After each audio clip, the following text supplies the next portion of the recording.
Screaming fans will cheer on a Nawlins night. Enter coach at Orgeron in the Superdome. He'll see the loyal fans in the purple and gold cry out mass just like we're at home. Here comes the story of a hurricane, the one that forced us to move this game way on down south to New Orleans. But doesn't matter, that still means it's time to try to be the champions of the world.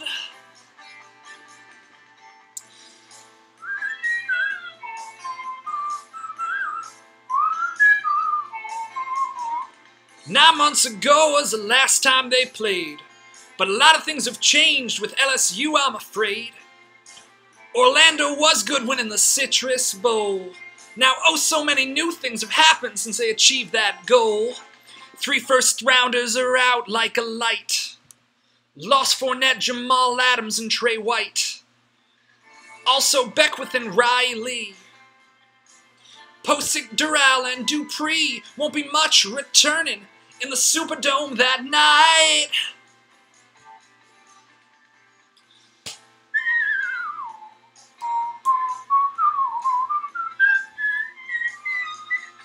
With that said, they've added just as much as they've lost. Matt Canada came down from Pitt, and he's the new offense boss. Cam Cameron's old playbook he came in and tossed. Printed out his new one, and he had it embossed. And he's hired some new faces along for the ride. Ed, Hyde, Mick, and Tom brought Jeff and Steve back. As a change of pace, things will be spread wide. No full back, no more of that silly old I formation. That crap is overdone.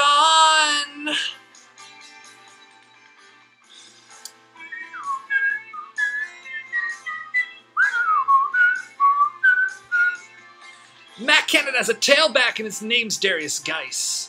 Him and Danny Etling are back and they're out to score points.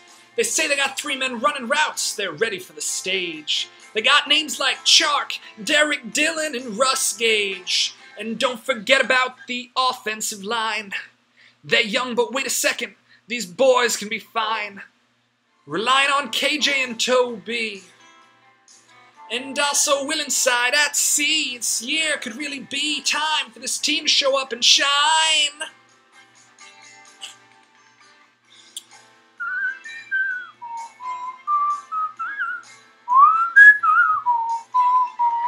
Four weeks into camp, and the O is all installed. Canada's boys are prepared, and they're ready to brawl. It all falls on Edling, on Geis, and on Shark. For this offensive journey on which we're about to embark.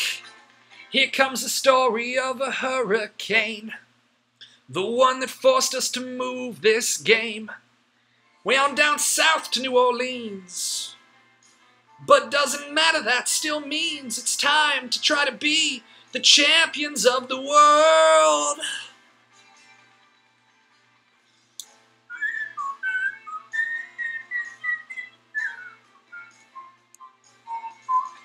Out on defense, the talent is in place. Dave Aranda's on the sideline, carving out his space.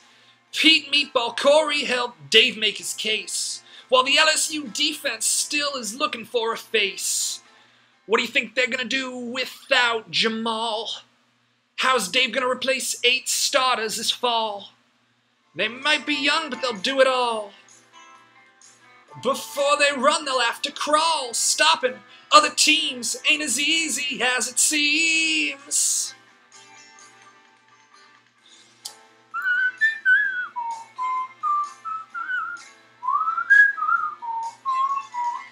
Dante Jackson's back, so's Kevin Tolliver. Teams thrown on them won't get much of a break. Behind him is John Battle, and maybe if he can help it, Ed Paris will be back there with him. Oh, maybe Grant Delpit. On the inside, the defense just keeps getting grander, with Devin White and Donnie Alexander.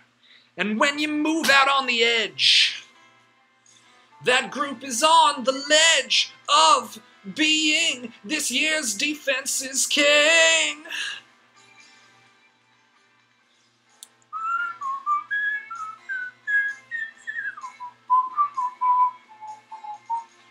Our Harden can sack a QB with just one move. But while he's hurt, some other guys will have something new to prove. It's natural, they say, but these freshmen are raw. And when this game's all over, some new conclusions we will draw. And then there's Rashard Lawrence. This fall he's been named this team's crown prince.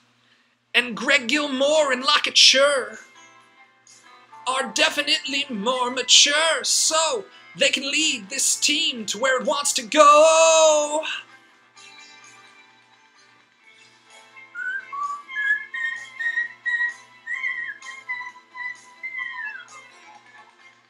Now this weekend's game has quite a large spread. LSU's the better team, should be easy, they've all said. But if history's taught us anything, that might not be the case. With these teams being so good, this could be a surprisingly close race. And if it all comes down to one turnover, maybe keep handy your four-leaf clover. But if they keep an early lead, you just sort of have to concede that LSU was better than the team in blue.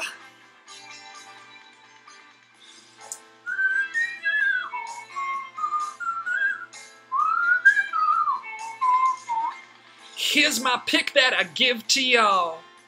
The Tigers will win it, but in a close call. Edling will struggle and a few drives will stall. But late in the game, it'll be time for Geist football. Canada will feed his man as frequently as he can. And he'll run for tons of yards. Behind his tackles and his guards, score some TDs, doing so with ease.